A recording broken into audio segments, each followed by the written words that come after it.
अस्सलाम वालेकुम दोस्तों। इस वक्त हमारे मालेगांव शहर के जितने भी सियासी रहनुमा हैं उन्हें अब तक ये समझ ही नहीं आया है कि हमारे मालेगांव शहर की आवाम क्या चाहती है। उनको ऐसा लगता है कि बस कुछ रोड और गटर बना देना ही सियासत है और यही तरक्की है। उनको ऐसा लगता है कि जलसे जुलूस लेकर अपना इस्तकबालिया प्रोग्राम करके दूसरों की गलतियां गिनवाना या अपने काम गिनवाना ही काफ़ी है। हालांकि ये सब कुछ एक झूठ है।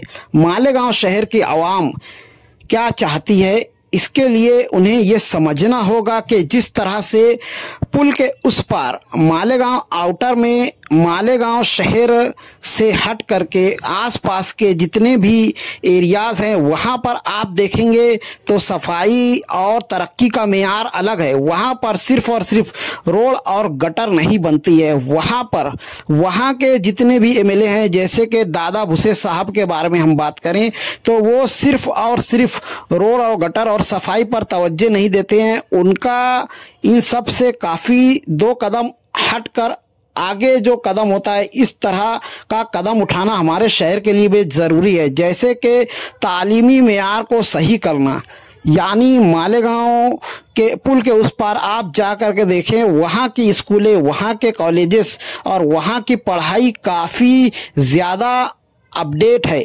बनिस्बत हमारे मालेगांव शहर के। वहाँ के जो टीचर हजरात हैं उनकी मेहनत और उनकी पढ़ाई अलग है। वहाँ के जो तालिबे इल्म हैं, जो स्टूडेंट्स हैं, उनको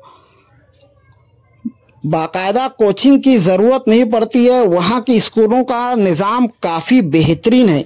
वहाँ के टीचर हजरात मेहनत से पढ़ाई कराते हैं, देर से स्कूल पहुँचते नहीं हैं या फिर बहुत ज़्यादा छुट्टियाँ वगैरह नहीं मारते हैं। इसी तरह से इसकी मेन वजह यही है कि वहाँ के सियासतदान इस चीज़ पर भी नज़र रखे हुए हैं कि हमारे बच्चों का तालीमी निज़ाम कैसा चल रहा है। इसके अलावा नदी के उस पार अगर आप आम आदमी की आमदनी के ताल्लुक से देखेंगे तो दादा भुसे साहब ने इस ताल्लुक से भी काफ़ी मेहनत की है कि किस तरह से सरकारी महकमों में जो आम आदमी है उनको जगह दी जा सके, उनके लिए आसामियाँ वगैरह कैसे लाई जा सके।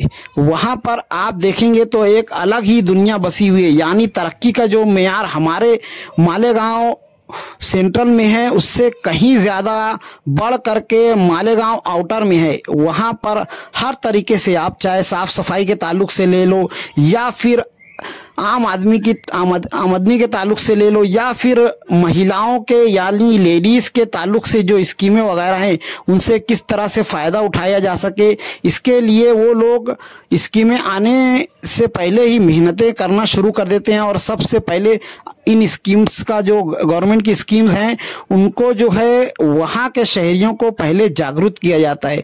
हमारे मालेगांव के जितने भी सियासी रहनुमा हैं अब तक पुराने ज़माने में जी रहे हैं। उनको अभी तक ये समझ ही नहीं आया है कि शहर की तरक्की के लिए सिर्फ और सिर्फ रोड गटर पर सियासत करना काफ़ी नहीं होता है, छछन करना और गर्दियां करना काफ़ी नहीं होता है। आप दादा भुसे साहब की ज़िंदगी ले लो, पिछले 5 सालों में उन्होंने बहुत ही कम जलसे जुलूस वगैरह किए होंगे, बहुत ही कम गैदरिंग वगैरह की होंगी। ज़्यादातर वो जो है आम आदमियों से जुड़े रहते हैं और किस तरह से और ज़्यादा बेहतर अपने एरिया को बनाया जा सके, अपने एरिया के लोगों की आमदनी को बढ़ाया जा सके, तालीमी लेवल को अपग्रेड किया जा सके, हॉस्पिटल्स को अपग्रेड किया जा सके, इस ताल्लुक से मेहनतें की जाती हैं। वहाँ की दुकानें आप देख लें, वहाँ पर अगर आप देखें तो ज़्यादातर दुकानों में पार्किंग की सहूलतें होती हैं। जैसे कि अभी एक डीमार्ट खुला हुआ है, आप वहाँ पर जाकर देखें तो एक बहुत बड़ा एरिया सवारियों की पार्किंग के लिए मखसूस किया गया है। उसकी बजाय अगर आप हमारे शहर के हॉस्पिटल्स देखें, दुकानें देखें, मॉल्स देखें या फिर जमात खाने, स्कूल देखें, कहीं पर भी आपको पार्किंग की जगह नहीं दिखेगी।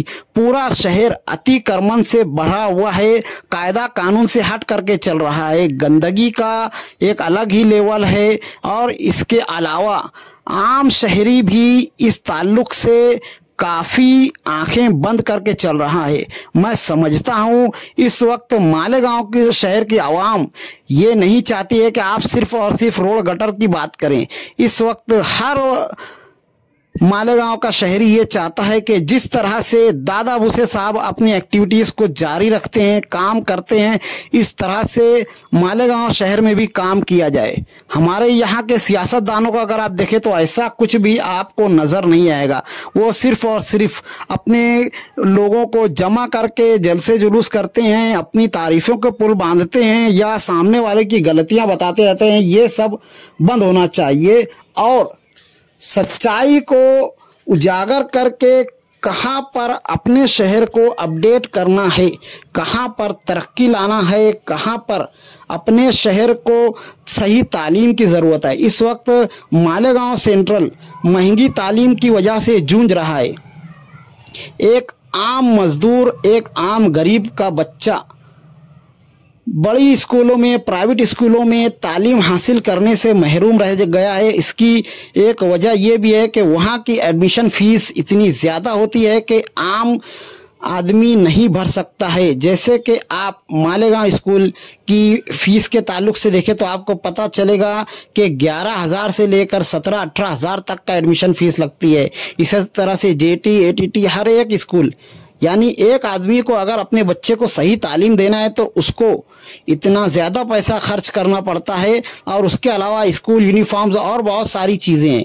इसके ताल्लुक से शहर में कुछ ऐसा अदारा, कोई सोसाइटी वगैरह बनना चाहिए जिसमें जा कर के आम शहरी कह पाए कि मेरे बच्चे को स्कूल के ताल्लुक से ये चीज़ें लग रही है और मैं इसको अदा करने से कासिर हूँ, ताकि इस तरह की सोसाइटीज़ आगे आएं और इसकी मदद वगैरह करें।